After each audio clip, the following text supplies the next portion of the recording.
covering the heart of the Valley. This is WAFF 48 Sports. Good evening, everyone. Tonight we have a very special story to share with you. A local mother in Huntsville is training for the Spartan race in September.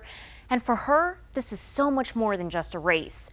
Julia Cotabonde is competing in honor of her son, who recently passed away from an overdose. She sat down with us to share her story about how training and staying active in sports has helped her heal in ways she could never imagine. In high school, there's a lot of peer pressure. There's a lot of use that goes on from having fun and partying perspective. But I think, unfortunately, for some, just dabbling in it can be a very slippery slope. So our son was one of those.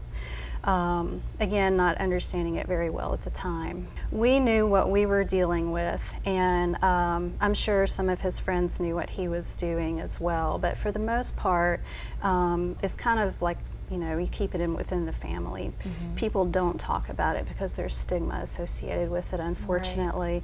Right. So we confronted him, and sure enough, he was using again, and he played it off that it was no big deal. He was just having fun. He apologized, said he would stop. He didn't need treatment. And we didn't understand at the time much about addiction. So we were working together. We were going to get him back in counseling. And it was not very long after that where he passed away from a drug overdose with pills. So it's been a really hard year for us.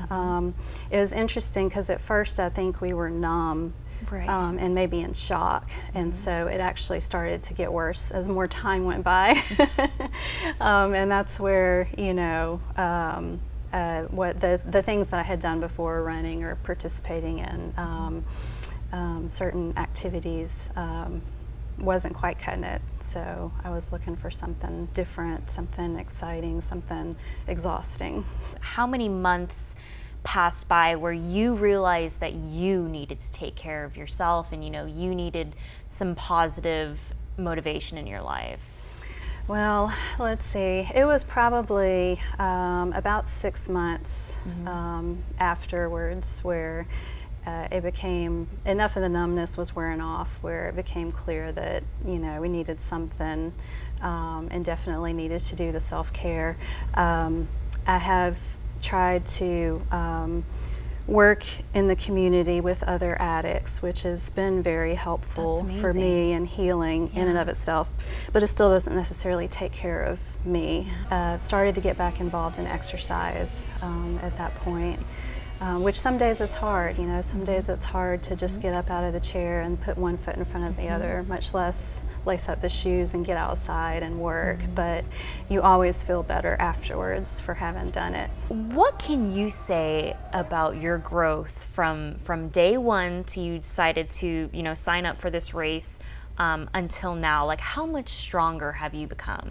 Oh yes, that's always one of the topics when we complete our workout, because we'll do a lot of the same things again, except our coach adds weight or adds distance and continues to challenge us. So after we've done it, we're comparing and thinking back to how much stronger we are this week over last week.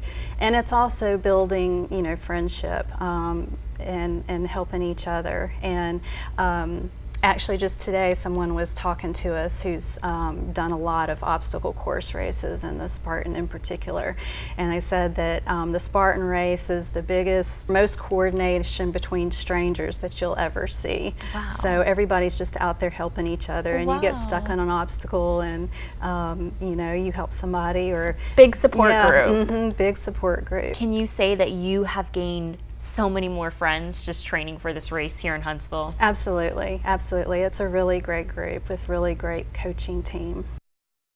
It's always more than just sports. It's always more than just a game. And for Julia, it's more than just a race. Proud to see our community of Huntsville coming together and supporting those who are in need of much love and healing. We'll be right back.